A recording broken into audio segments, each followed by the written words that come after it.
Hello বন্ধুরা, সুজাতা আরোহ ব্লগের নতুন একটি ভিডিওতে তোমাদের সকলকে স্বাগতম। মধ্যপ্রদেশ ভ্রমণের আজকের শেষ পর্বে আমি মধ্যপ্রদেশ নিয়ে একটি ছোট্ট ট্যুর গাইড তোমাদের সাথে শেয়ার করছি।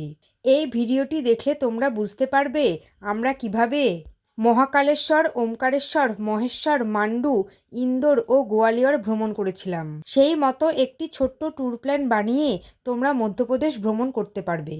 প্রথমেই হাওড়া থেকে 229-12 বিকেল 5:45 শিপ্রা এক্সপ্রেস ধরে পৌঁছে যেতে হবে উজ্জয়িনীতে।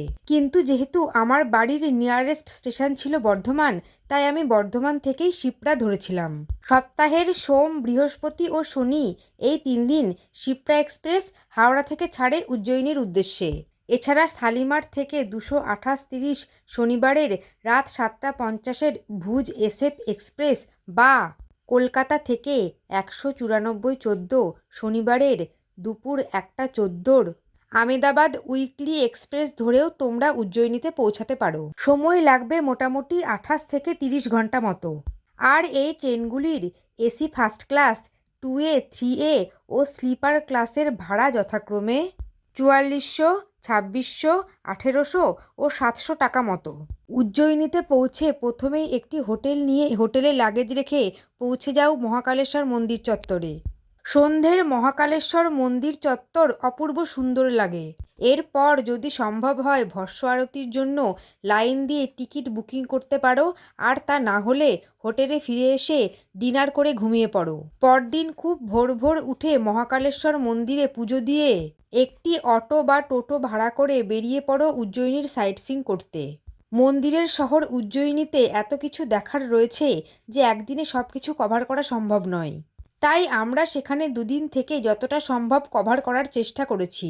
22শে ডিসেম্বর 2025 সকালে মহাকাল মন্দিরে পুজো দিয়ে আমরা উজ্জয়িনীর যে জায়গাগুলি দেখেছিলাম সেগুলির নাম যথাক্রমে উজ্জয়িনীর ইস্কন টেম্পল, অষ্টবিনায়ক মন্দির, যেটি গণেশের সবচেয়ে বড় মন্দির নামে বিবেচিত, শ্রী নবগ্রহ শনি মন্দির, চিন্তামণি গণেশ টেম্পল, চৌরিশখাম্বা মাতা মন্দির, দ্বারকাধীশ গোপাল মন্দির ইত্যাদি দেখে সন্ধ্যাবেলা উজ্জয়িনীর বিখ্যাত রামঘাট চত্বরে পৌঁছে শিপ্রা নদীতে সন্ধ্যারতি উপভোগ করেছিলাম।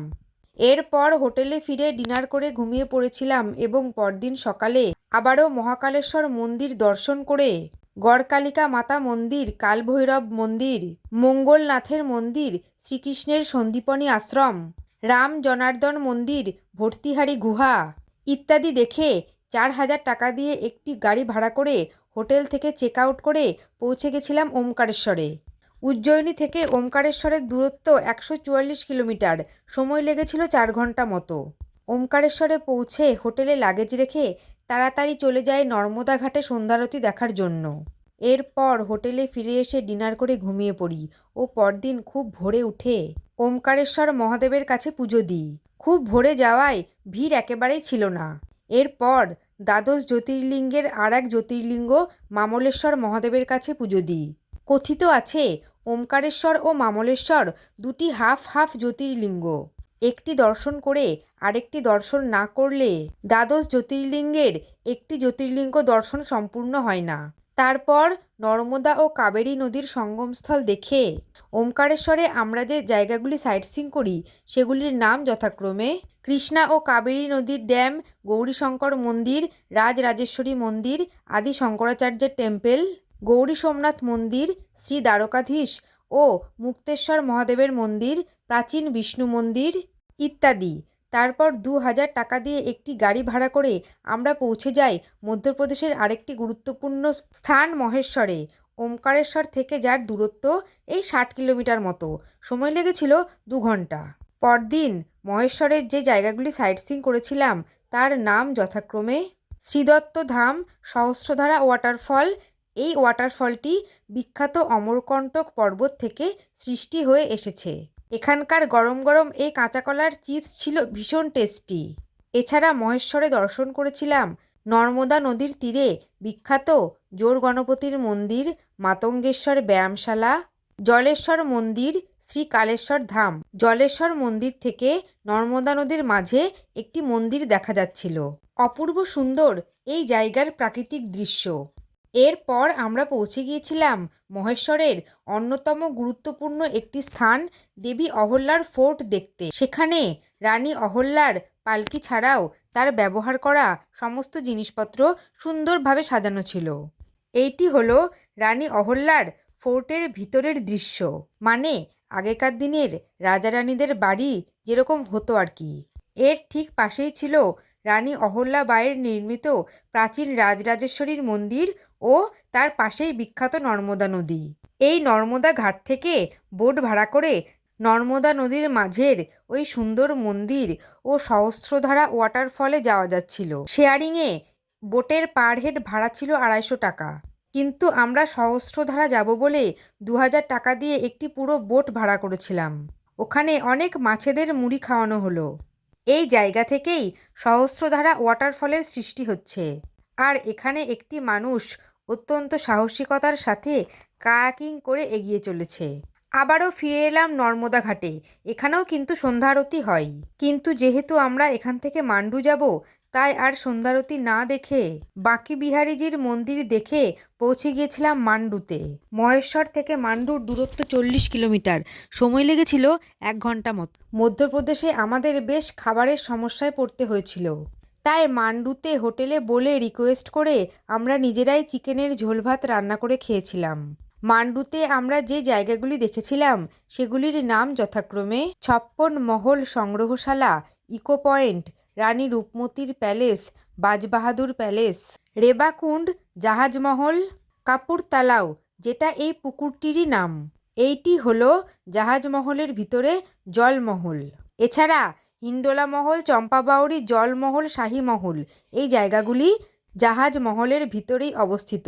এরপর পৌঁছে গিয়েছিলাম সানসেট পয়েন্টে। তবে দুপুরে আসার জন্য এখানে আমরা ভালো ভিউ পাইনি। সূর্যাস্তের সময় আসলে অপূর্ব সুন্দর লাগে এই জায়গাটি দেখতে। এছাড়া মান্ডুতে দেখেছিলাম লোহানী গুহা, রাম মন্দির, জামা মসজিদ, হোসেন শাহর সমাধি, Ashraf Mahal, power of victory, Mohammad খিলজির টম্ব দেখে 3000 টাকা দিয়ে একটি গাড়ি ভাড়া করে আমরা পৌঁছে গিয়েছিলাম মধ্যপ্রদেশের অন্যতম গুরুত্বপূর্ণ একটি শহর ইন্দোরে।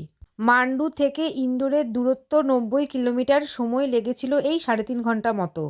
কিন্তু সারাদিন মান্ডু ঘুরে ক্লান্ত থাকায় ইন্দোরের রাতের স্ট্রিট ফুডের মার্কেটটি মিস করেছিলাম, আর যাওয়া সম্ভব হয়নি।